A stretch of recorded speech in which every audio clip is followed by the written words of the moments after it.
Are you looking to level up your author business? Are you pounding your head against a wall, wondering what your next step should be? Then join me, Daniel Wilcox. And me, Sacha Black, as we haul ass each week in a bid to level up. Level up! Come along for the ride as we delve deep into the business of writing, Craft, entrepreneurship, and every level of the author journey. This is the Next Level Author Podcast. Hello, Achievers, and welcome to episode 98 of the Next Level Authors Podcast, a podcast where we hold each other to account and track our step-by-step progress as we level up our author businesses. My name is Daniel Wilcox, and here with me every single walk is... Oh, do you know what's interesting? Is like, that was so weirdly mutated German that for some reason Zoom didn't capture that as words and tried to mute it out. That's brilliant. Actually, it's not Helga, it is Sacha Black. Hello, Sacha Black. Oh, hello. I was looking forward to speaking to Helga this week. Oh, hello. Hello. Is she here? Hello, Chicky. I don't think I was doing German. I don't know what happened. I don't know if Helga is German. She's definitely European, sort of maybe Austrian or I don't know. No, definitely not Swedish. I don't know. She's like a hybrid of all of that area. Let's say that. She is Europe. She is Europe. She is cheeky. She's just a naughty girl. I can't hear the word cheeky without thinking of the cheeky girls, and that ruins life for me. That's just where we're at. But yeah, how was your week been? Well, honey, I finished the book. Yeah, you did. Wait, for people on YouTube. Oh, I cannot tell you. So like, because creative brains are literally see you next Tuesdays, I went into massive meltdown last night. So I finished the book at about 4:00, sent it off, and then by about 10:00, I was just spiraling and in massive meltdown, like complete imposter syndrome, doubt, not even about that book, about the next nonfiction book. And I just lost my shit. And if it weren't for Helen Scheurer, like I probably would not have slept last night. But yeah, and thank God that I have friends in like Australia and New Zealand, because this night owl needs people I need therapy and attention all day round. All day round, 24 fucking hours a day, people. I am needy. So I proceeded to just vomit on her last night, and she was like yeah, and she's so understanding, and I just love her so much. And anyway, so she sorted me out and gave me a rub and a slap, and told me, you know, all the things I needed to hear, so that was fine. But yeah, I don't know, so like I'm very excited because tomorrow I have scheduled time by myself to do some planning and some thinking, and I am going to go and celebrate in the morning. And yeah, because like I don't really do celebrations, but like I do feel like this one needs a bit of a marker in the stone, because this book nearly killed me. Like literally nearly killed me. But it didn't. And now I get to work on The Scent of Death, which is amazing. And I get to work on my next nonfiction book, which is amazing. And I get to work on my course, which is amazing. So those are like the next 3 things that I'm going to work on, because I'm completely fucking incapable of doing one thing at a time. So yeah, I'm filled with doubt and fear, and filled with like simultaneously filled with like activator excitement. Yeah. So yeah, I'm very excited for The Scent of Death, because I know that it's probably changed a lot since we last spoke about it, but based off of the original premise of what you wanted to do with it, it does sound, and I've seen sort of like snippets that I'm sure will change. Yeah. But like the premise is still the same. That thing that I want to do with it is still the same. Yeah. The relationships will change. Yeah, I know. I'm sorry. Well, so I can like basically what I want to do is a first person Omniscient, so which is unusual. It for those people who don't know what that is, if you've read The Book Thief, it's like the narrator Death in The Book Thief, or like Alice Sebold's The Lonely Bones, can't remember, I've read it ages ago. Anyway, a bit like that. And there's a big twist, and so I really want to do that. The relationships and that side is going to change, and I now no longer know what the ending is. Oh. Yeah. So I used to know what the ending was, and I am doubting myself. I don't know whether I just need to keep going with that. I'm not sure.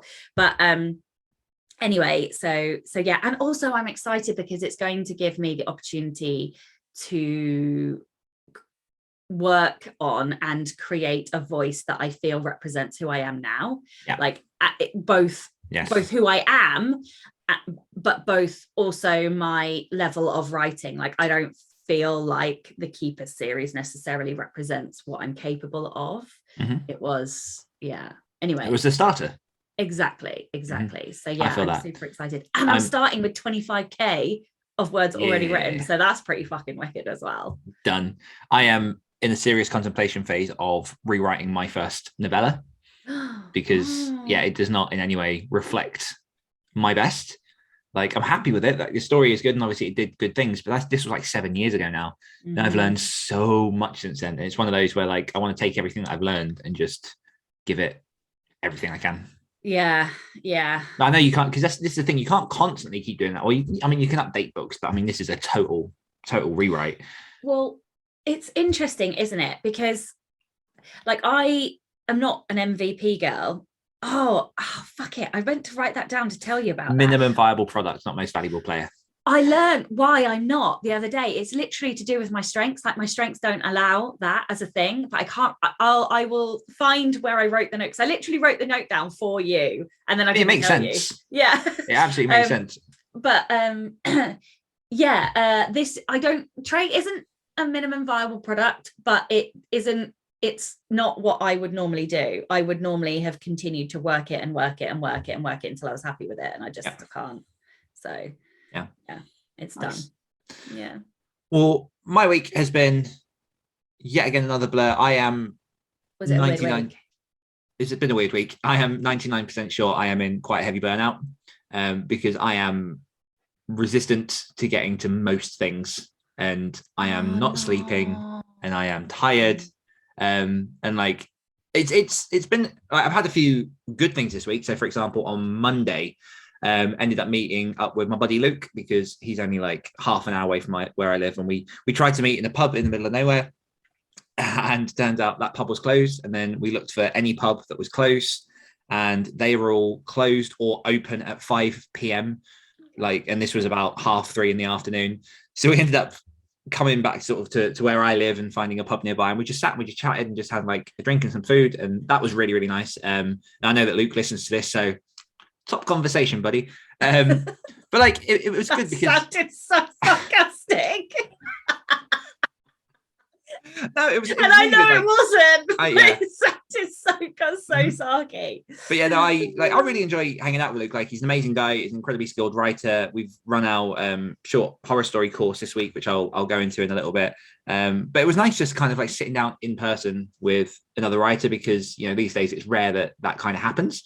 And it was a good afternoon. But yeah, like everything else, it really feels like I'm having to swim through mud to get to anything. And the saddest part of that is I've still managed in the last 2 days to edit like 15k of a book, but it just at the minute it's not enough for like the stuff that I've got going on and where I'm trying to get to. So I'm trying to be a bit kinder to myself over the next few days. I've got my boy next week because it's half term, which is going to make working difficult anyway. But yeah, I just like it's just heavy. It's just like I had because I ended up like I was scheduled to go see my counselor this week, and I see her once a month now, and it's just so like useful and freeing to talk things through and to have an outside perspective, like free from anything that is in my life. And I was saying, like, I had what could have been a really lucrative call on Monday, which I can tell you about after tease, which would have secured like several £1,000s in my bank account. And like I had the call, and it wasn't a right fit for now, but there's a possibility of stuff in the future. And it was one of those that I came off the call and I just didn't feel anything for it. And I was trying to work out like if it's apathy, if it was like stoicism, but I do just generally think that it's burnout at this point and not being able to process all of the things going on. So I'm working on it. I'm trying to take the break and restore my creative well and everything else. But yeah, it's a lot at this point. Well, that's not good. How severe of a burnout do you think it is? Like, do you think, because there's burnout and then there's burnout that puts people down for like a year, half a year. Yeah, I mean, Are you on the slide or are it's you hard in to the say. pit? Yeah. It's hard to say. Like, I think the fact that I can recognize, because I always know, and I think we covered this in an episode on burnout before, but it's always at the point where I start to Google, am I in burnout? But I'm like, you're in burnout. Yeah, you're in burnout. Yeah. Like, it's the same, like, it's the same with like when people come up to you, it's like, I don't know if I should be in this relationship. You shouldn't. You're already questioning it. Like, there's a reason that you're asking yourself that question. Yeah. Like, I recognize where I am. How severe it is, I don't know. Might be worth strengths coaching, because they coach Actually, people out of burnout all the time. Yeah, it is something that I'm looking into, sort of coaching and mentorship stuff that should hopefully help. But yeah, I'll keep people in the loop as NLA goes on week on week. I'll sit there in episode 100 and just be like, no, I don't even want to laugh though, because I'm now worried about you. I mean, I'll be okay. I'll come out of like, I think that the good thing about this not being the first time that this has happened means that I can recognize it. I can spot the patterns. I can actively do stuff to help. And oftentimes it's just like, one of the things that does help is just doing a mass review of what's on my plate. Yeah. And then just seeing where I can drop things and where I can streamline things, because it's something I come back to a lot. But I really am in the thick of, and I hate this word, but like the grind. Because on the one hand, I have my client work and the ghostwriting stuff, which, pays a lot of the bills, and like I lean on financially to live. On the other side, I've got a growing business that, I have to grow in order to take over what the ghostwriting is. But there's that middle where like you just have to do both, which is hard. And I recognize that. And there's a reality of doing that. And I think this is important for anyone who's looking to, take over their daytime income with the side hustle. There are periods in which you do have to go that extra, and like, that's not to say it can't be managed or that you can't like approach it in a healthier way, but there are points in which like you have to make that decision as to whether or not you're going to push to get to that end or not. Yeah So that's where I am. What's something you've enjoyed this week? Oh, shit. That was the one thing that I was like, I'm not sure what I'm going to say too. What have I enjoyed this week? I don't know what I've done this week. What day is it? It's Thursday. Finished a fucking book session. Yeah. Oh, yeah. Yeah, I did do that. That was very enjoyable. What have I enjoyed? I'm imagining you at the keyboard, just like, just the end. Yeah, I don't know. Lots of things, I think. Oh, the weekend was lovely. We went to, so this was lovely. We went to, we had a crazy weekend doing jobs and things. And then we went and had a dinner in a very gay pub with some very gay friends. And we were all very gay at the table. And it was fantastic. And we were both like raging gays, and it was all gay happy too. So that was lovely and delightful. And yeah, we had dinner, and we're going on a trip to New York with them, so that is going to be nice and fun. So we talked about that, and it was just lovely. And I got to go to the bookshop just before as well, which was nice. Hey. And then I met somebody who has the same real name as me, who was also gay. No, yeah, Penelope, who was, well, not quite Penelope, the shortened version of Penelope, who was also gay and also looking for lesbian fiction. And I was literally like, what are the fucking odds of that? Mm-hmm. So that was quite fun. And it was just a lovely day. And I picked up a whole bunch of Leslie books, and just love my life at the moment. Sounds awesome. Yeah. I think that's a problem. It's really hard to say. Like, I'm just enjoying everything. I'm just so happy. Oh, this makes me very, very happy, considering like obviously pandemic years gone by, and just, I mean, Dan, let's be real. I finished the book that broke me last night. So I'm probably riding a very fucking hysterical, emotional, endorphin high right now. So give me a week and I might not be as fucking chipper anymore. Yeah. But I get to, it's basically like tits and badge from here out. So I'm really, really happy. I'm really happy that I get to write. Welcome to the book. Tits, Vag and Horror podcast. But it is like, and there is nothing that makes me happier than tits and badge. So, you know. Jesus. Man. So my thing that I've enjoyed this week is me and Luke last night wrapped up the Writing Short Horror Stories mini course that we've been running. It's a 7-day course where people come in at the beginning, come up with their idea, and by the end of the 7 days, they've written their story. I'm pretty sure, and I have to triple check this today, but we've had like a 90% pass rate, which is boss. That is amazing. But we ended up having the end of week Zoom call sort of celebration with all of the different people on there. And I was mentioning this to you before we came on air, but it absolutely blew me away for a multitude of reasons. I mean, often as you know, the situation we sit in, we'll go on Zooms, and sometimes you really have to sort of facilitate the conversation. You have to welcome people in. Like, it's really difficult sometimes to make people feel comfortable on Zoom, especially in a room of people that they've not met before. Yeah. And there was none of that. Like, people dropped into the call, and I think 8 out of the 10 were able to make it because of time differences and stuff. And we at the beginning, we didn't have a chance to get a word in, just because people were chatting to each other, and they've been like in the Slack group all week talking to each other, and it was like they knew each other, and they're like, what's the word? They're hyping up each other's stories, and they're talking and like all these in jokes and stuff. And it was like an hour and a half of just fun. And, you know, because I'm me and Luke's Luke, we ended up asking, like, you know, what was it that brought you into this course? What are you going to take away and stuff? And just to hear people's stories. And like, it was, we've run this course a couple of times before, 2 or 3 times before, and we've run it through Facebook groups. And it's been very, you know, we put the content in, but Facebook groups is very hard to facilitate conversation sometimes, because in the Slack you can categorize stuff. It's a bit easier to work things out. And Luke has done if people think I love Notion, they should see what Luke is doing with Notion, because if you want to see someone's life on an app, that's what's happening. But Luke has managed still using Notion? Yeah, I am as well. Like, everything that I'm doing is in Notion now. Like, I have everything cross-linked and cross-referenced. Like, it's gorgeous. And Luke ended up creating these sort of dashboards, which are almost like their own little static web pages with the content, with links, with like lockable things that you can do day by day. Like, you can do so much with this thing.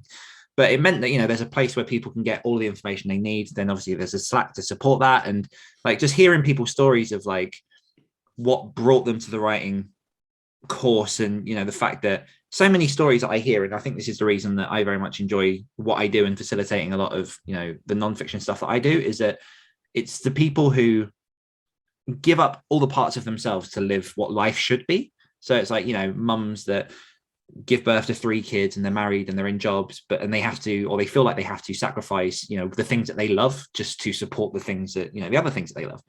And it's lots of people jumping in, and they're like, I'm rediscovering like a part of me that I'd not known for like 15 years. And just the excitement and the joy and, you know, the passion when they're talking about it, it's just really, really gratifying.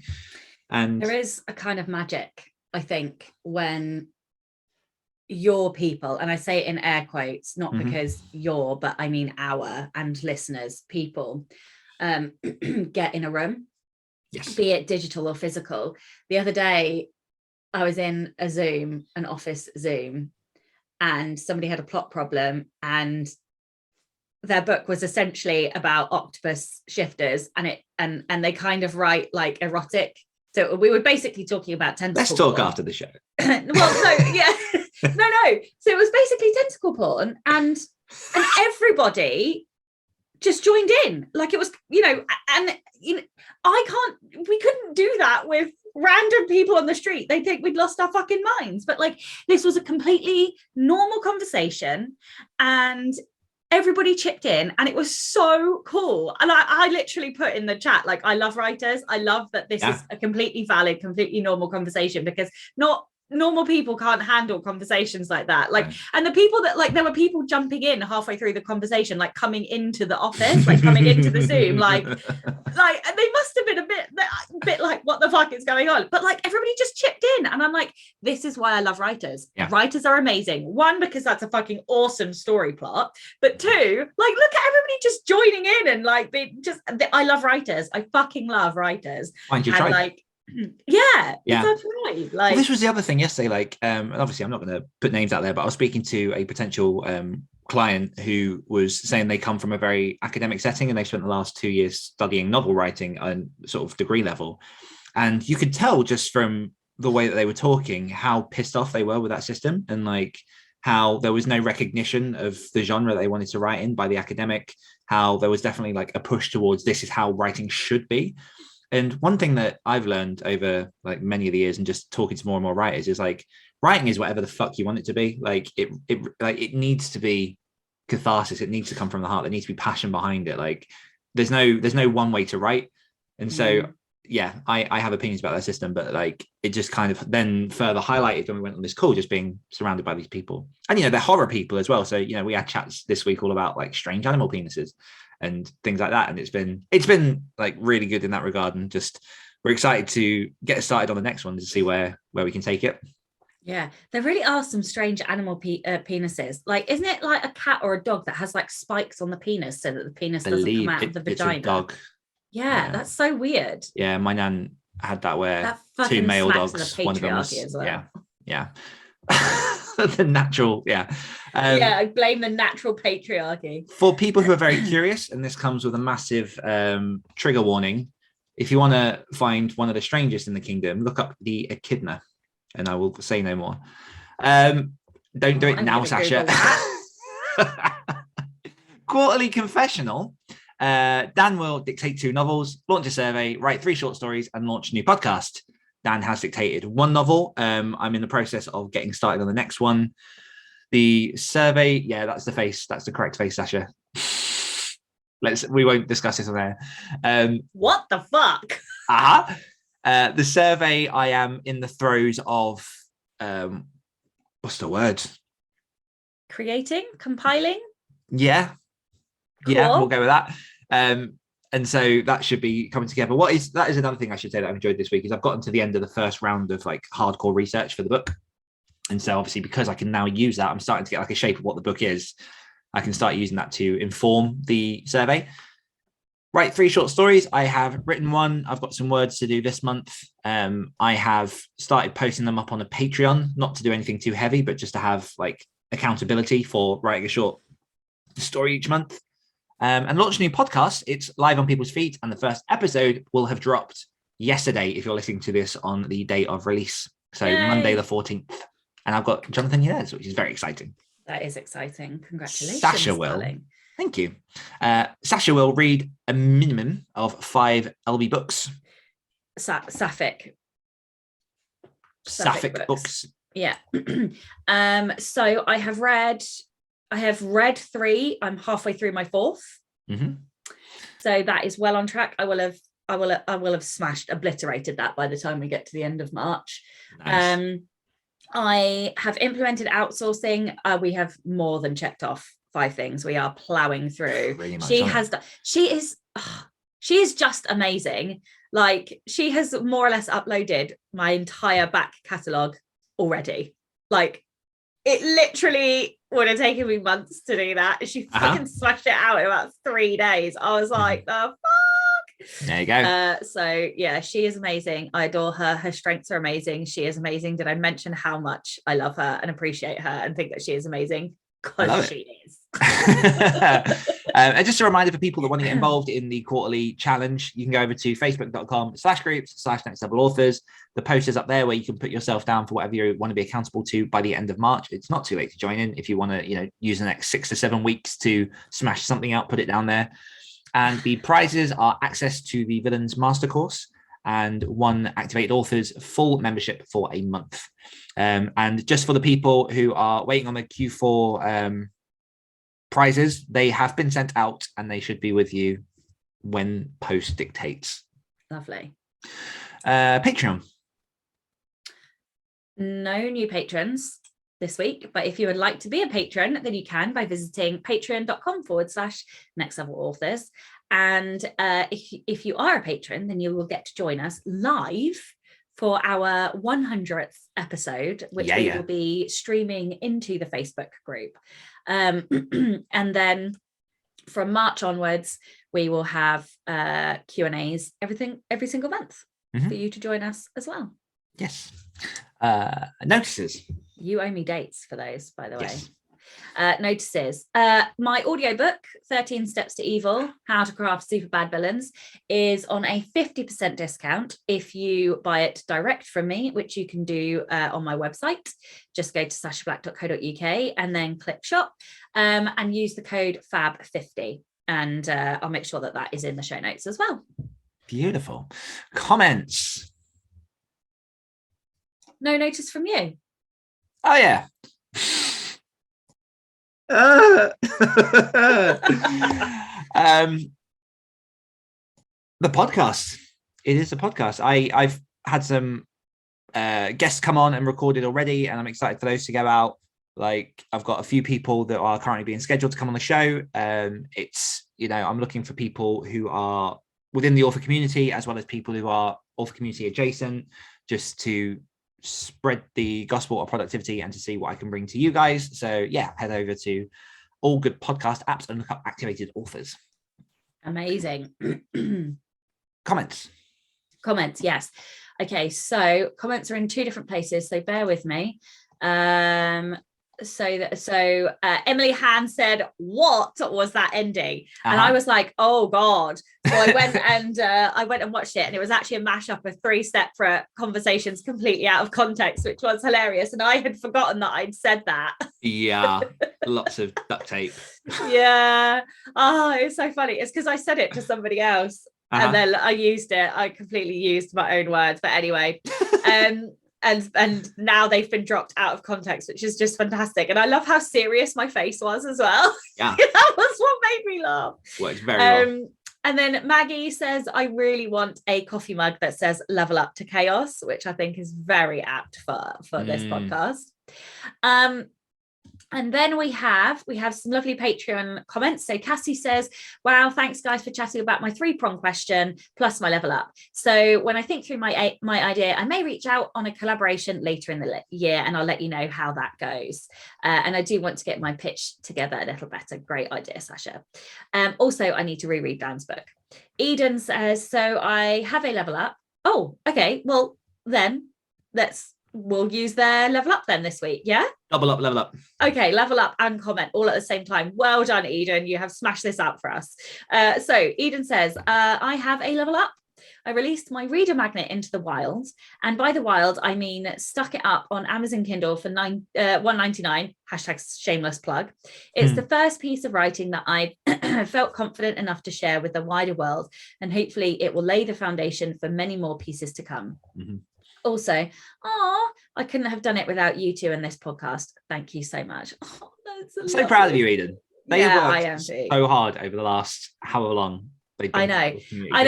And I am in awe of how many words they smashed out in Nano as well. Oh yeah, rocked it. Yeah. Okay, Arabelle says, "I hope this is someone's first episode. I nearly spat out my cereal." I really hope it's not. I don't even remember the chaos of last episode. But I think every episode is chaos, Sacha. Yeah. Oh, it's niche. It's a niche podcast. I do. If I get like a bit of downtime, I'm going to work on a level up to chaos design. So Ara says, "I never thought I would collaborate because I'd want to write what I want to write. I would look into the potential co-author. I would look into who the potential co-author is and see if our goals and styles aligned. I'd look at things like whether the co-author also outlines so we could plan ahead which subgenres they write. If we were a good match, then I'd want a solid contract." The interesting thing is about co-authors, you don't necessarily need them to have the same writing process as you, because like if you like outlining, you do the outline and then they might want a first draft and then you could edit. Like obviously you need to find what works, but you don't have to have the same skill sets or the same like loves and likes, because sometimes you need somebody who's good at the things that you're not. Yeah, 100%. That's it for comments. Beautiful. So I believe we have covered everything. Which went somewhat smoothly. It did, considering we had nothing 3 seconds before we started recording. Hey, don't even. Episode 98. Holy shit balls. Okay, so this question my stomach rolled with anxiety. I will ask it, and then you have a choice of whether just to answer as is or whether you'd like context. Okay. So the question is, what would this look like if it were easy?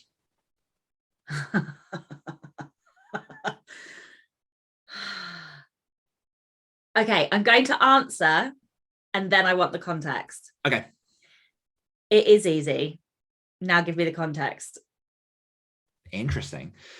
So, I mean, this is a question that I heard a while ago. It was probably Tim Ferriss, but I'm pretty sure it came from one of the guests on his show. And it's one of those that every now and then, like, I come back to it and you just think, like, we do lots of things, and sometimes there's resistance to things, and sometimes we think that we have to overcome resistance in order to gain and to achieve, because to achieve things, you have to grind, you have to hustle, you have to break through barriers, you have to do the hard things, right? And I found this article that basically explains it better than I'm going to, which, what would this look like if it were easy? It may seem like an overly simplified question, but that is entirely the point. Far too often, we convince ourselves that things need to be difficult, and that if we aren't in some sort of mental or physical turmoil, then we're doing something wrong or not trying hard enough. As a result, we can sometimes actively seek out the path of most resistance and intentionally make things more complicated than they need to be. Now, I feel that is why I answered the question the way I answered it. That is exactly why I answered it that way. So I have been doing loads of mindset work, loads of, I've been listening to like money audiobooks. I've been listening to like loads of stuff. And I've been doing all this strengths work. Yes, everybody drink. And it doesn't have to be hard. Like I have a fine line, because one of the threads of competition is that we like in air quotes, pain. But I think there's a difference between being in pain and things being hard, right? Like I have told myself that things needed to be hard for so long, and they have been hard because that's what I'm telling myself, because our thoughts are our reality. Well, that's bullshit. Nothing has to be hard. There's fucking idiots making millions on fucking ridiculous things with 2 brain cells. Like it's not hard for them, so why does it need to be hard for me? So over the last 6 weeks, I would say, I have been trying to be very careful with the things that I am saying, the words that I am saying, and the thoughts that I allow in my head, because I think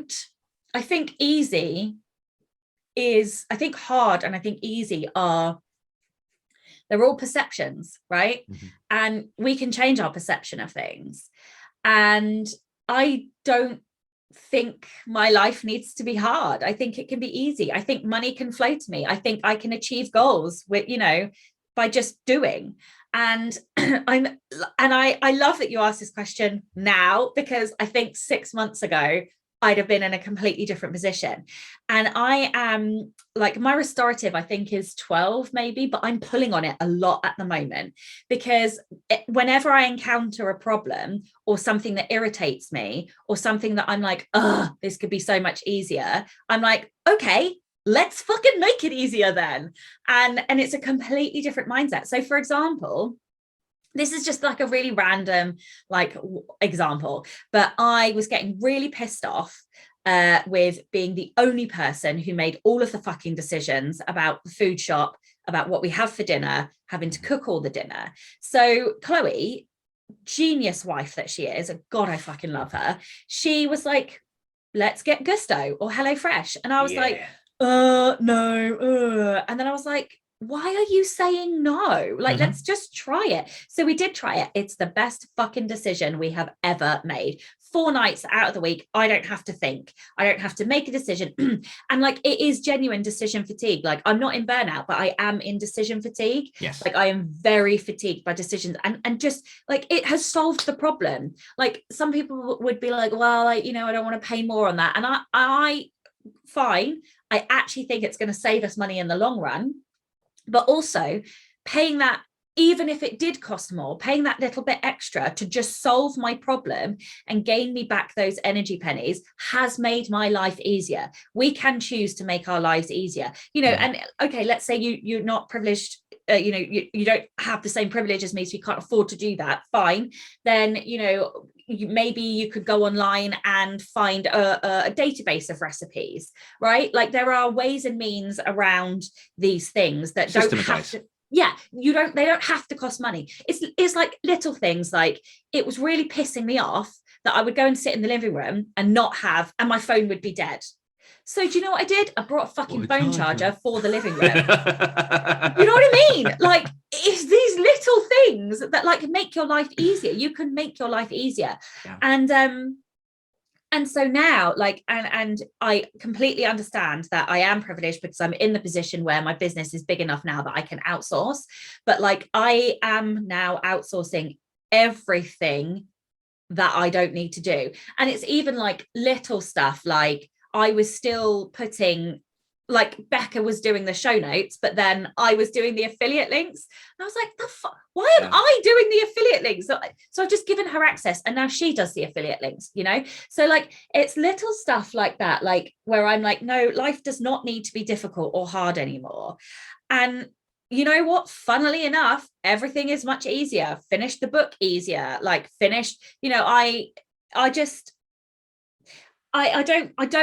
want to be blasé because I think that this has probably been the greatest mindset shift I have ever had because of my strengths, because I like to be in pain, not like it's really hard one to explain that. It's not pain. We like the burn, right? Challenge. So yeah, we like things to be challenges to be challenging, shall we say. The goal has to be big enough and hard. I say hard in its exclamation marks. It has to be big enough. Let's use that word. The goal has to be big enough and scary enough before we'll even jump into it. So I am not trying to, what's the word? I'm not trying to, what is the word?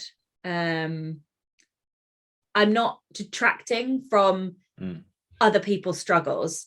Man, I just started this podcast by telling you I spiraled last night. You know, I'm not invincible. I am going to have struggles and things like this. But I do think that even a simple change in approach or change in mindset, change in what you allow yourself to say, really changes your reality. Like I managed to I don't want to say that because that's I just say it. No, I think we are really powerful. I think we are really powerful. And like I think we can, like, I don't want to get really woo-woo, but I genuinely believe that we can manifest stuff. Like I paid for something and then worried about it and was like, no, it's fine. I will make the money. And I had the money back within 12 hours. Like I literally made more money. And like, it's things like just deciding that things can be easy, but then being open enough to find solutions and open enough to try new things and experiment. And I am not saying that writing a book is easy. I'm not saying that. I'm not saying that. But we can choose to make things easier on ourselves. I think that no matter, I don't like the word easy and hard anymore because I think they're the wrong descriptors, right? Writing a book is always going to be a roller coaster. There are going to be highs and lows, and that's it, right? There are going to be highs and lows, but ultimately writing a book is just putting one word in front of the other. It's just writing one word and then another word. So yeah, I'm a bit worried that I'm sounding like an asshole, and I really don't mean that. And I'm not saying that people don't struggle, and I'm not saying things aren't hard, because they are. But I feel like we can make our realities better. And that's what I'm trying to say. Yeah. And I don't think you're coming across as an arsehole. I think you're coming across as someone who has actively put in the work to better their mindset, to put themselves in a position to answer this question and to make their life less frictiony. Yeah. It's absolutely unbelievable. And you're right, like writing a book is hard, but deciding to spend 10 minutes a day to sit at the keyboard is easy.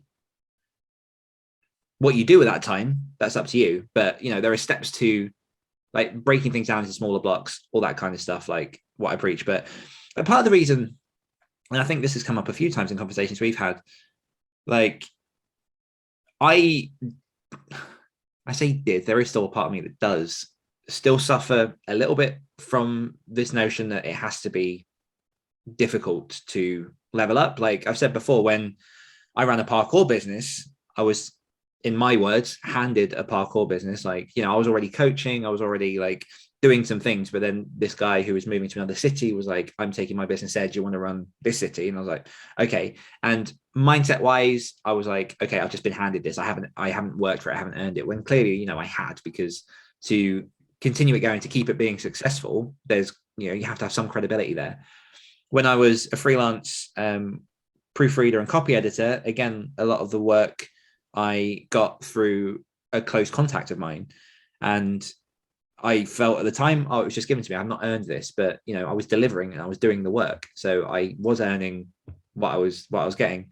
And the thing that I'm finding at the minute is like, I do still sometimes suffer from that. And actually, in my counselling session on Tuesday, I spoke to her about this, because I was saying, the really interesting shift that I've had over the last year is like, I still love my fiction. I still love horror. I still love everything about creating and writing. But the actual main focus of what my bigger goals are has now shifted from making a money or making a full living with my fiction to wanting to support authors and to go down this route of productivity and healthy productivity. And she was asking why, and she was, you know, doing all the right questions. And she said like, well, what is it about the non-fiction side of things that you find works for you? And I said to her, like, it's easy. And she was like, but you're a person that wants to be challenged, so is easy the right thing? And obviously she's been provocative for that question. And I was like, well, yeah, because it's easy, but it's fulfilling as fuck. And just because it's easy doesn't mean it isn't challenging. Mm-hmm. So even, you know, speaking to some friends recently, just the way that I jump on Zooms and I talk to people, and I'm running all these sort of like big group Zoom sessions and things. I've had quite a few people in the last few weeks say to me, like, I don't know how you do it. Like, you're very natural. Like, you're really good at kind of just keeping things ticking over and all that kind of stuff. And like, I don't even think about it. And so it's those things that, because I think there's almost like an innate built-in sense in a lot of people. And I don't know whether, I've not thought about this enough to know whether it comes from like schooling systems and everything else, but that things do have to be somewhat difficult, and only in doing the difficult things can you find the value, and is that worth spending your time on? Well, easy is relative though, isn't it? Because and also difficult is relative, because when we first published our first book, even uploading that book and understanding the metadata was difficult, right? But you do it and you learn it, and then you make it subconscious and you automate it, and then it's easy. So like, it's only difficult until it's done, and then it's easy, right? Yeah. So like, and that's the funny thing. Like, people are like, oh, you know, you're so natural at this. Well, you are, but it's because you've done it so many times, and you have built that muscle and that skill, and so now you are good at it, and it does come naturally and easy to you. But it didn't. Like, you had to build that skill, you had to grow and develop and do the work to get to where you are now. Like, and this is why people are like, oh yeah, overnight success. Yeah, overnight success took 10 years. No, but that's the funny thing, right? Everybody sees the overnight success, but they don't see that the people have done the work. They want to believe that that's the thing, because they want to believe that could be a possibility for them, and you don't have to take the steps to do that work. But like, you've just reminded me of a thing that my granddad used to say. We used to, like, you know, pre-internet, we used to sit down in an evening, watch Who Wants to Be a Millionaire, and the questions would come up, and like, as a family, we'd like shout them out and answer or whatever. And the amount of time someone would go, oh, these questions are so easy tonight, and my granddad would be like, yeah, they're only easy if you know the answer. Yeah, exactly. Which is beyond true. But like, I mean, I don't really have an answer to this question myself. So what would it look like if it were easy? Are you trying to get to that mindset? Yes. Yeah. Okay. I think this is part of the burnout, because a big chunk of what I do is very mentally draining and challenging. And so it's trying to find the vehicles that aren't necessarily challenging but rewarding. I don't know if I'm saying this well, but yeah, I'm just trying to find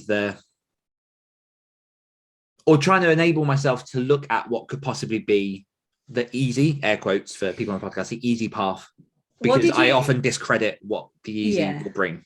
Yes. Yeah. Yeah, I understand that. I definitely think that is where I was a few months ago.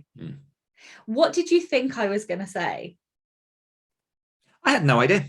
Okay. Like, I'm unsurprised by your answer. Oh, okay. Yeah. I think it's good, like, we said earlier, like, to see how far it's come, especially over the last year or so, because, there were so many external pressures on you that were, compacting the mindset as it was. And, you've done a lot of work on that, which is good to see. Like I say, I honestly, if you'd asked me this question, maybe even 3 months ago, I don't think that I would have answered in the same way. I'd have tried to give you things that could make things easy. But like, it reminds me of that question that you asked, and I feel like it was you that asked it, that was something like, what's holding you back? And both of our answers, or your answer was me. I think that was my answer as well, wasn't it? The only thing that's holding me back is me. Anyway, I can't remember. It doesn't matter. Anyway, one of us said it, or both of us said it. We are the only people that can hold us back. Yeah, exactly. And we are the only people that can make things difficult for ourselves. So you just got to choose to make it easy. I do think that as a trick for this, and how I went into this, start with the little things. Yeah. Solve something really minor and petty that just irritates you. And if you can solve a little thing, then you can work up and solve a medium thing and then a big thing. That's how I started. I solved really trivial things that were annoying me. Quick wins. Quick wins, and then build up. And then, other things get easy. So great question. I will say as well that perspective is as simple as, oh, I have to do this today versus, oh, I get to do this today. Like, one word change can just entirely redefine what it is you're trying to say to yourself. Yeah. Okay, we'll leave it there for this week. So the question to you guys is, what would it look like if it were easy? And join us for NLA episode 100 on the Facebook group. Have we set the date and time for that? I don't think we have. So we are doing this on, come on, mouse, do your thing. Sunday, 27th of February. 27th at 7:30 UK time. Yes. So join us on Facebook. If you're not a patron, if you're a patron, you'll be able to jump on live and chat with us and ask us questions and celebrate 100 episodes of the Next Level Authors. 100 episodes of absolute chaos. It's the furthest I've ever taken a podcast, Sacha. Is it? You've never hit 100 episodes? No, we did 80 some on Great Writers Share. Well, ignore the other stories. That's on like 400 odd by at this point. And then the story studio was 50. Wow. Well, I big feel centurion. Honoured that you have made it here with me. It's been tough. It has been tough. We are hard work. Haha, I see what I did there. I like it. Except we're not, because this is easy and fun. Yeah. So join us on Sunday the 27th of February at 7:30 over on Facebook, or on the Zoom if you are a patron. And we will see you next week. Easy for you to say. Bye-bye. Bye. Hungry for more? If you enjoyed this podcast, you can hear more of my angelic accent and Dan's dulcet tones on our other podcasts. For more of me, check out the Activated Authors podcast. For more of me, listen to the Rebel Author podcast. We'll be back next week holding each other to account as Dan and Sacha become Next Level Authors. So excited for this NLA. What NLA? We're currently doing an NLA. Oh. I